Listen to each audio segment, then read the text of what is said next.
life. It's just not fair, is it? Thank God. Hey everybody, it is Wednesday. It is time for Bible study. We hope that you will join us. You can join us in person or online via Zoom, 7 p.m. 7 p.m. Wednesday evening Bible study. And however you want to do it, all the information for the video, if you choose to do it that way, is in the description below this video. There will also be information on the church's Facebook page. You can email me and I will send you all the links if you want. We'll make sure you get in there. In any case, we will be reading tonight here from Matthew 19 and a little bit into Matthew 20. And this is kind of following on what I believe one of us called the scary chapter last time in chapter 18. What you get here in chapter 19, beginning in chapter 19, are 4 more stories. Okay, really, it's 3 stories in a parable, but yeah, whatever. Anyway, 4 more stories that continue to hammer home the same point that Jesus has been making since the beginning of chapter 18. And that is this, that if we demand from God what is fair, if we demand from God what we've got coming for us, then we are not going to like the answer. And incidentally, that's something people also don't like to hear, is that they're not going to like the answer. People love the idea of the spiritual life as a kind of personal pet project. If I say the right prayers, if I do the right things, if I check the right boxes, I'm good in with God. And all of this is to demonstrate that it's much, much more complicated than that. In fact, humanly speaking, absolutely impossible.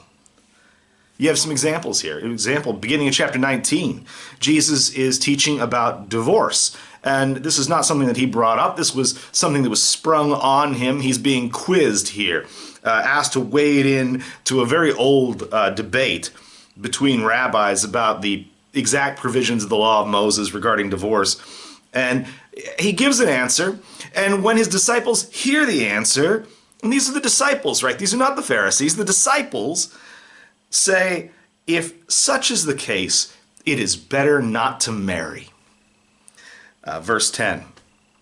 Then 3 verses later, verse 13, you find that when Jesus is attempting to speak to and bless children, you find the disciples, what are they doing? They're trying to chase them away. A few verses later, you get into this interaction between Jesus and the rich young man, in which, well, we'll talk about that later tonight. But in any case, what's the disciples' reaction to that interaction? They ask, who then can be saved? Now, and then there, of course, there's also the parable of the workers in the field there at the beginning of chapter 20, which also kind of elicits a similar response.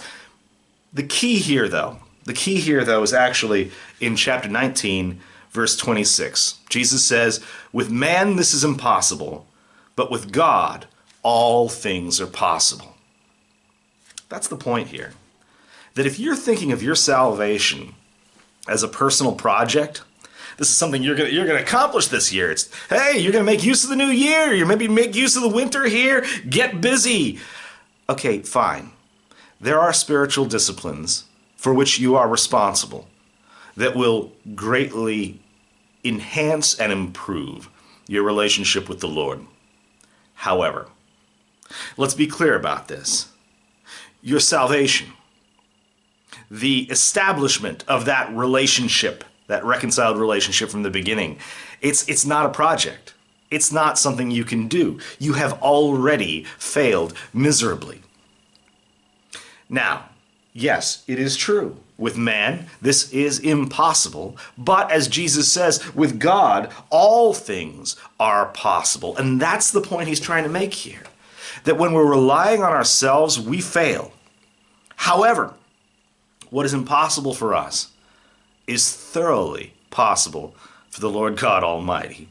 And what's more, the entire point of the gospel, The entire point of the gospel is that where we failed, God accomplishes it for us. Where we failed, Jesus succeeds.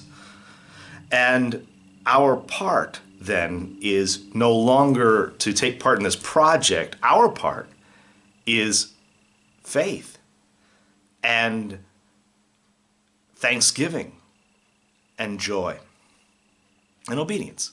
So, in any case, hope to see you at 7 p.m. That's 7 o'clock. 7 p.m. either in person downstairs or via Zoom. I will see you tonight.